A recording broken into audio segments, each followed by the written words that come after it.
Hey guys, what's going on? This is Brad from the Ed Army, and today, as you can tell, this is a theory about how I believe Zygarde actually got to Alola. Now, before I get into it, as always, remember to like, comment, and subscribe. It does help out, and it allows us to continue to grow the ranks as you get to add yourself to this army. Now, before I get into it, I just want to preface, obviously, we don't have an in-canon explanation so far, so obviously it's a theory. The biggest reason I think this will be explained in Legends ZA is that I do believe that we're going to get some, obviously, massive explanation about Zygarde as a whole. So I do think we're going to get a lot of a lore dump here for Zygarde in the game.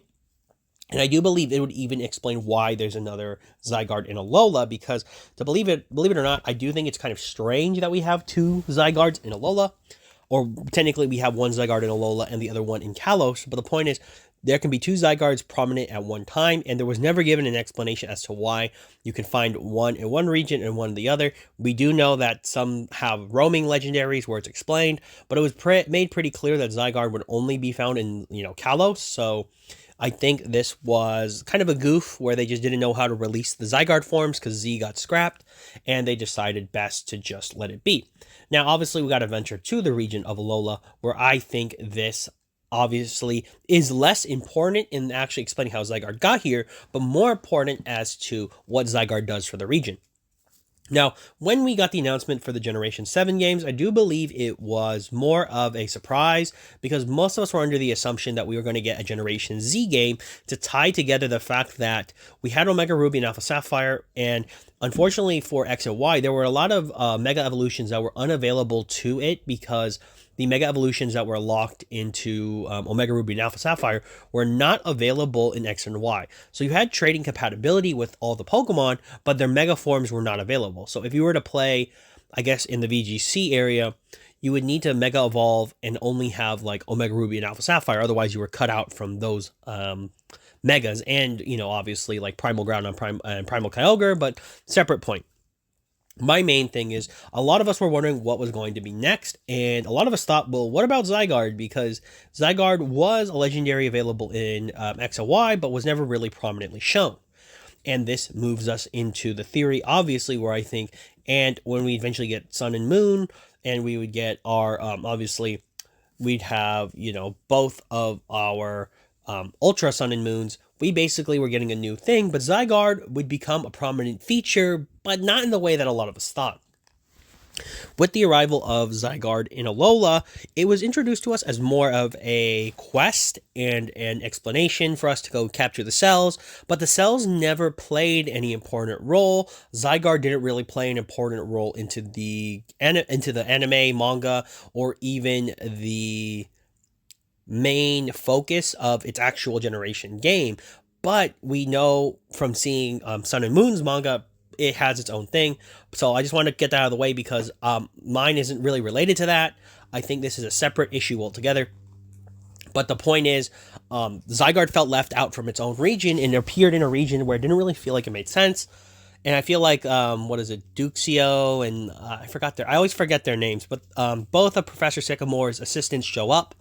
And I think they were supposed to be almost a linchpin between Gen 6 and 7 where they're supposed to explain why they're there, but we don't really get it. The manga might cover it, but if it's not in the anime and it's not in the games itself, it's not necessarily, I would say, not canon. It's just, manga canon's its own thing. Point I want to get across is with the quest to collect the cells and to basically have the core form, there was no real importance left on it. However, I do think for Legends ZA, this will be explained. And I have a few ways to explain how Zygarde got to Alola.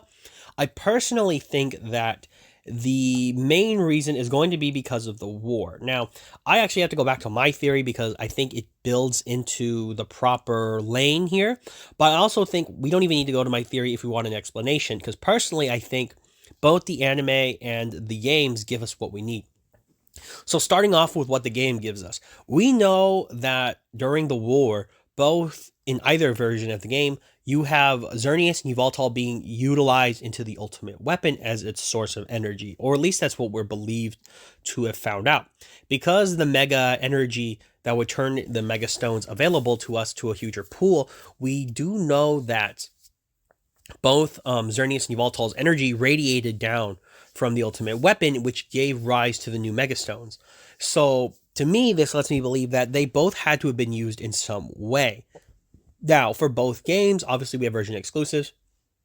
For Z, I believe this was going to be explained in a different way, where I believe AZ captured both Xerneas and Yveltal, and he did this so that the ultimate weapon could be powered in different ways. I think this was done so that when he used the machine originally before it became the ultimate weapon, he turned Floette back to life through using Xerneas' power. So we restored the life to Floette that way.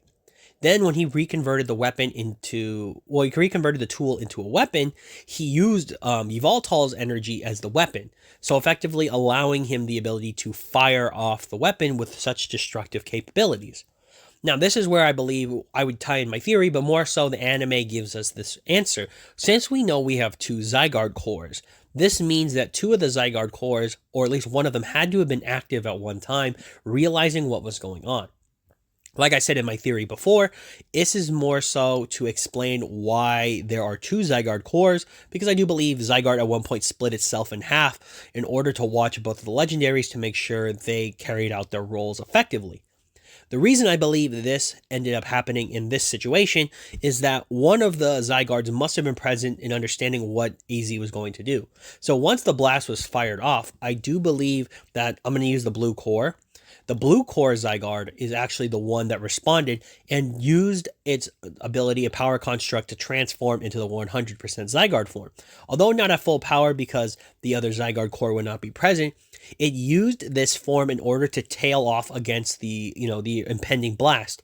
As one thing I find is interesting is that if the actual usage of the if the attack actually was utilized in the capacity that we expected, what I mean is if the blast actually did what it was supposed to do, there should be some massive devastation on Kalos.